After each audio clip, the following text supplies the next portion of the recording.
Hey guys, in this video we are going to use order of operations to go ahead and simplify some expressions. And you can also apply this when you are trying to work out equations as well, inequalities, whatever it is. So the acronym that we're going to be using in this video is Pemdas, P-E-M-D-A-S,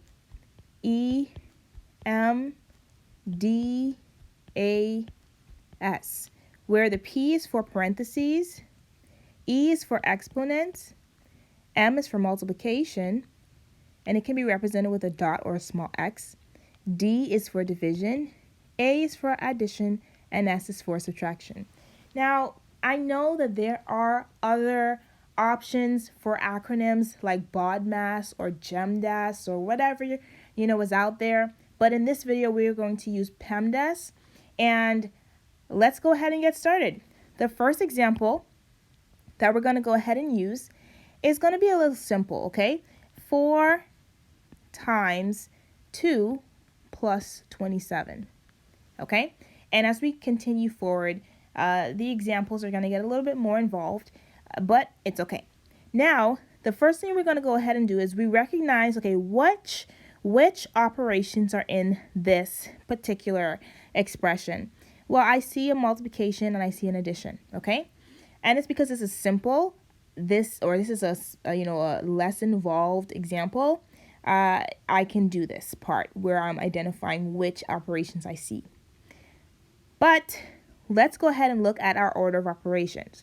The first thing on our acronym is P for parentheses. The question is, are there any parentheses in my expression? The answer is no, there are no parentheses. Next, are there any exponents? Are there any numbers or letters raised to a power? No, there aren't any, so we don't have to worry about exponents either. The next thing I want to know, are there any multiplication operations involved? Well, there absolutely is a multiplication involved.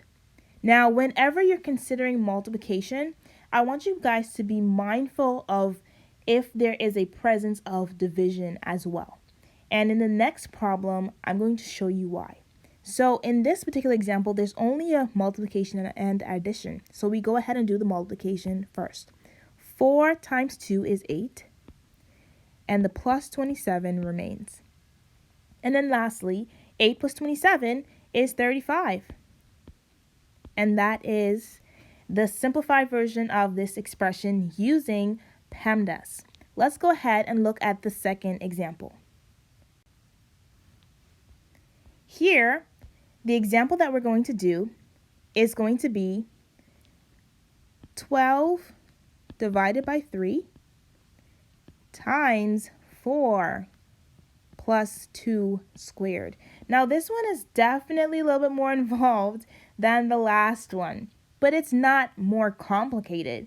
Let's just go ahead and apply the operations that we have. The first thing you want to look for, are there any parentheses? No, there aren't any parentheses. Are there any exponents? Well, yeah, there's an exponent right there. And so we're going to deal with this exponent first. So what that means is I can go ahead and rewrite the entire expression except for the number that's attached to the exponent. So 12 divided by 3 times 4 plus. Now, you can put this in your calculator, or you might know this from your head. 2 squared is going to be 4. Okay? And so it went into this position. Now, we go ahead and we do the same process from P straight to S and ask, are these items in our expression or equation or inequality? So let's start again. Are there any parentheses? No. Are there any more exponents? No, because we just got rid of that. The next thing you have to be mindful of is the fact that the M and the D, multiplication and division, these are a special case, okay? Whenever you're doing multiplication or division, you always look at your expression and you see which of them comes first. Does division come first or does multiplication come first? And so, if I read my expression, I have 12 divided by 3 times 4. Well, what comes first? The division does. And so I need to divide first.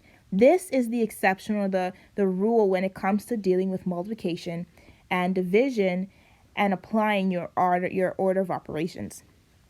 So because I'm going to deal with 12 divided by 3 next, I'm going to rewrite everything else. Times 4 plus 4. Now 12 divided by 3 is 4. Now I can keep going, and you can ask yourself the same questions again for this line in our expression.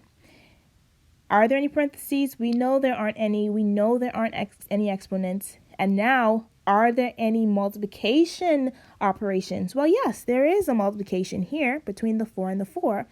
But then again, is there any division? Well, no, we got rid of that first. So 4 times 4 is 16. And we know we didn't do anything with the plus 4. And then 16 plus 4 is 20. And so that is a simplified version of this specific expression. Now let's look at the very last example. This example is going to be open parentheses 13 plus 8 minus 4 squared, close parentheses, times 2 plus 2. I invite you to pause the video here and try this on your own. If you're done, or if you want to move forward, let's keep going. The first thing you want to ask is, are there any parentheses in my expression or equation? Well, yep, there absolutely is. Right here and right here. So what I'm going to do is I'm going to work on the items in parentheses over here. So let's rewrite the items in the parentheses over here. 13 plus 8 minus 4 squared. And what I'm going to do with the original expression in its entirety, I'm going to rewrite the part that is not changing at this time. Okay? So my answer that I get on the left-hand side, I'm going to put in this position. All right. So looking at the information inside the parentheses, I ask myself the question, are there any parentheses in this expression? Well, no, there aren't. Are there any exponents? Yes, there is. 4 squared. So I'm going to rewrite everything that is not attached to that exponent. 13 plus 8 minus. Now, what is 4 squared? That is going to go here. 4 squared is 16. Now, what you can do is you can still apply your order of operations, 13 plus 8, because addition comes before subtraction. You'll end up with 21 minus 16. And then 21 minus 16 is 5. This 5 is the simplified version of that. And so that 5 is going to go here. So you can rewrite this if you want it to be a little bit more clear. 5 times 2 plus 2. Now, which operation comes first? Multiplication or addition? Well, we look at our order of operations again. Multiplication comes first. And so anything we're not changing, we can rewrite. So the 5 plus 2, well, 5 multiplied by 2 is 10. And then the 10 plus 2 is 12. I hope that this video was helpful for you.